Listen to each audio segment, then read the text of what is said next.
Welcome back to the channel, mate. I'm not going to moan about the weather. It's a beautiful day. That's all I'm going to say. That's it, yeah.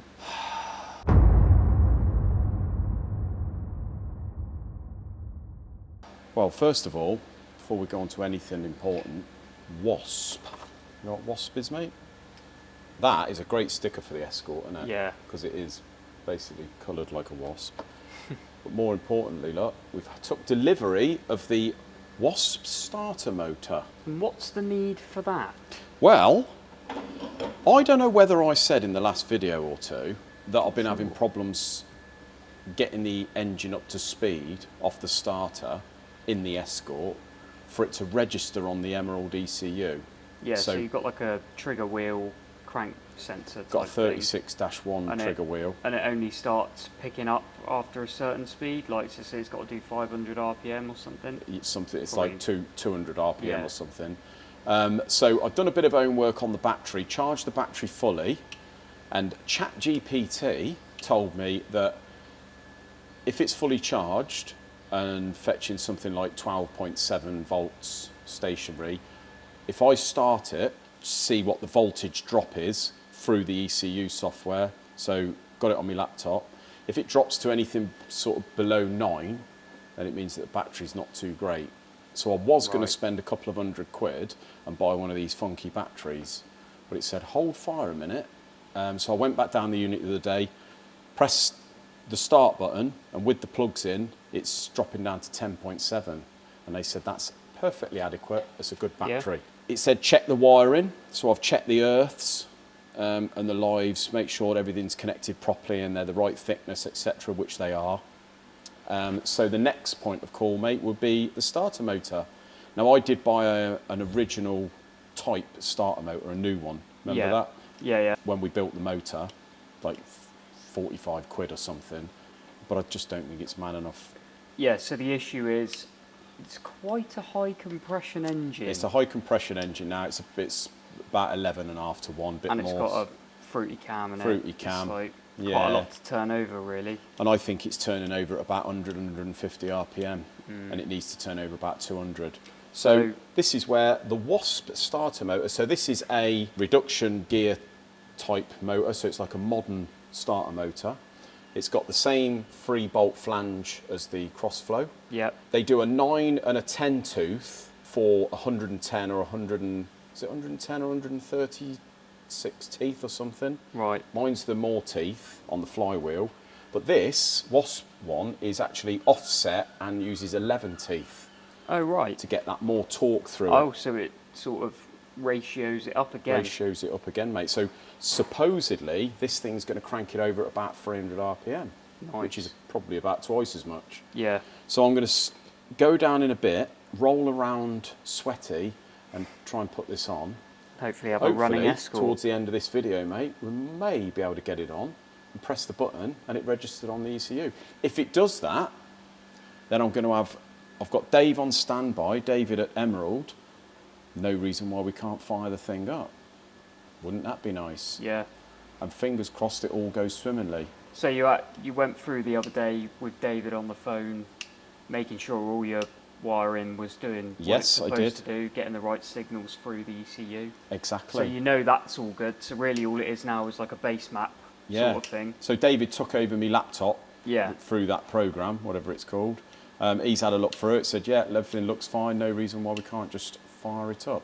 One thing I did order, which should be here tomorrow actually, is an AEM Lambda kit with a gauge. Right, yeah, yeah. It comes with a boss and everything, so I'll get Tom to fit the boss, because it's got to go down there in the next week and have a heat shield made between the exhaust manifold and the relay box.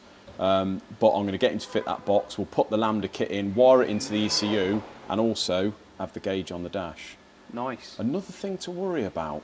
Well, but it'll just make sure it's all running sort of within the parameters on the fueling. And if you did have an issue and it started running lean, you'd see it and you could go easy and turn it off. So. That's it, mate.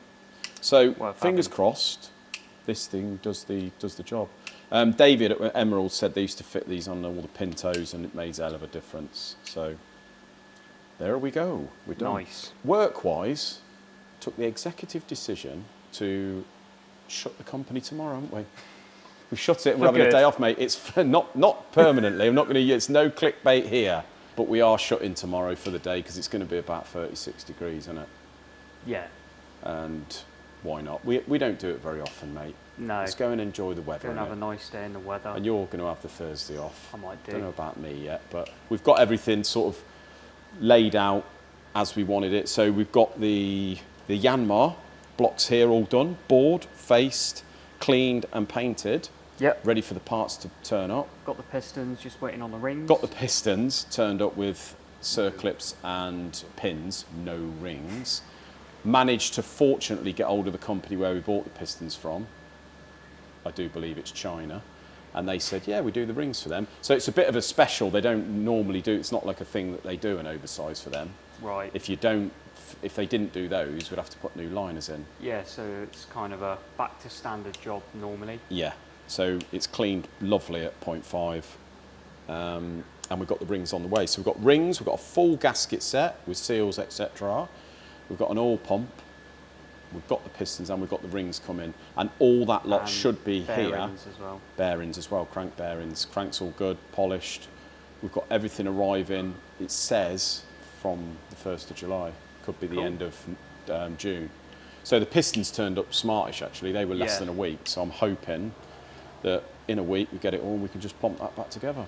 Nice. This looks like it's done. It is pretty much. I've got 2 small core plugs to just put in the end of the oil gallery. Yeah. One either end. And then that's it, yeah. This is all done. Yeah, so I had to settle the sump and the sort of windage tray to accept the oil pump because they changed to a diesel oil pump. Oh, okay. And what's the point in that? More pressure, more oil pressure. Ideal. They're a very similar design, but they're a bit more stubby than the original one, and just certain things sort of encroach a bit, so you have to cut little bits, grind bits away. Okay, but mate. That's all done now. Bit of a retrofit, but that one's all done. So that's the second Clio F4R. Yeah, he didn't want this one painted, but no. I ended up primering it before I knew that. So. Yeah. So yeah, that's the second one done, mate. Quite like these. Be nice to have a nice flow of these, wouldn't it? Yeah, yeah. We've bought some more racking. So we bought 2 lots of this racking for down that unit off Stuart because they've done it cheap for us. It's like leftovers to what they used to have, I think. But that's great racking, 60 centimetres deep. It's brilliant. So I bought 2 of those. I'm going to set them up down the other unit, and that can store most of the bits for the BMW. Yeah. And get them off the floor, out of the way, innit? Put me panels on there and stuff. Yeah. And I get them back off Ryan. Keeps it out of the way, stops them getting damaged. So I'm going to head down there, mate. See if we can get that starter motor on. Nice. Right, guys.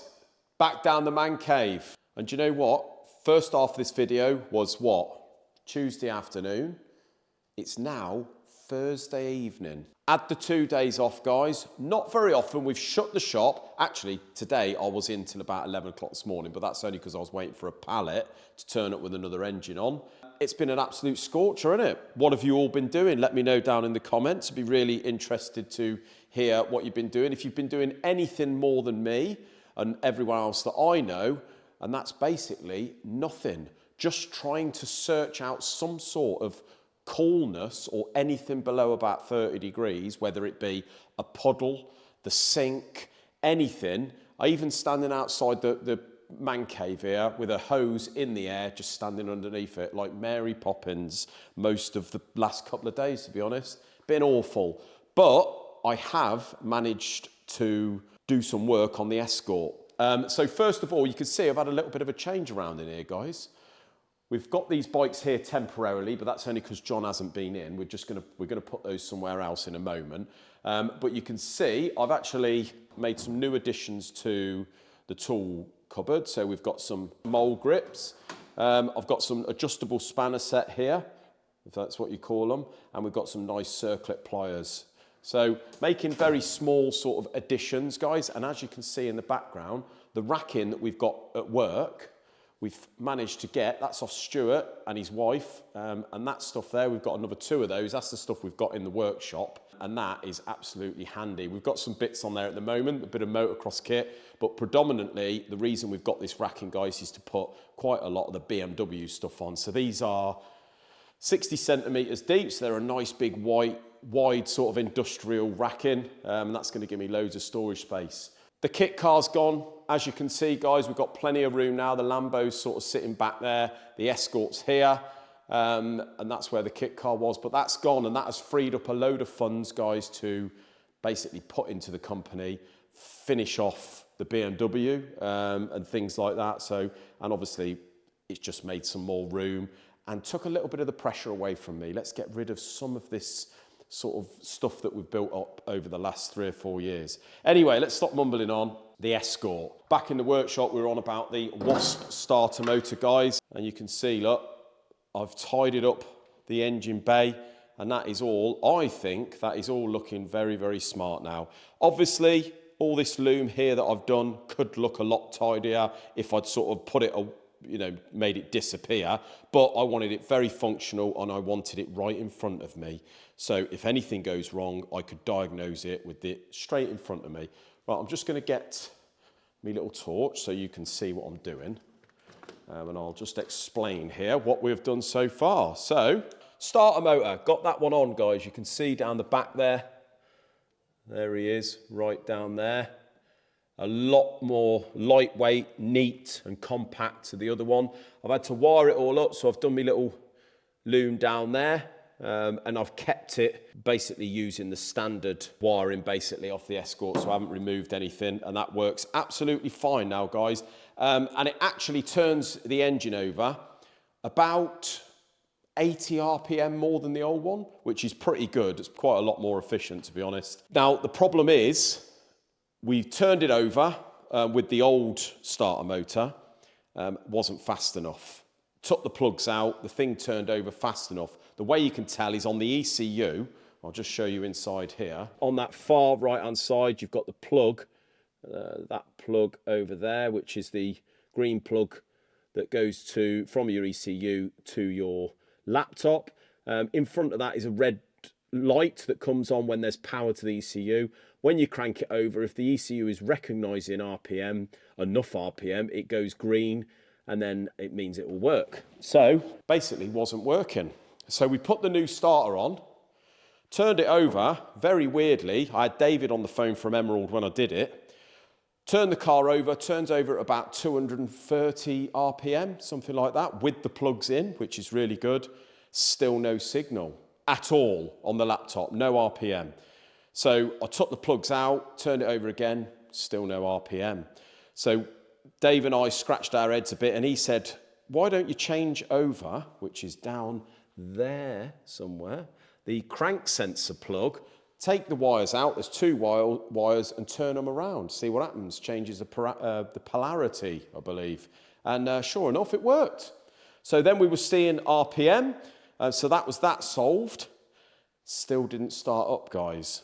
Found out that this Ford, which I think they use on like the Mark 6 Fiestas and stuff like that, this coil pack that we are using now, which is wasted spark, so you've got that coil will fire 1 and 4 at the same time, and also 2 and 3 at the same time. Could not for the life of me figure out how that was plumbed into the plugs. So I didn't know which one did which. I didn't know which was 1, 2, 3 or 4. Finally found that out, guys, and the thing turned over, but it was missing. With the plugs in, it was sort of popping back, firing occasionally. So I've gone completely through the wiring, double checked everything, got my multimeter out, I've checked absolutely everything in the wiring, made sure that everything that I've done is going to be somewhere near correct, and it turns out that it is absolutely correct.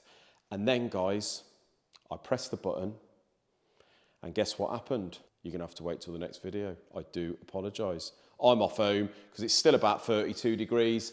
I'm going to be back down here Saturday, and we'll see if it starts, shall we? Thanks for watching. Cheers, guys.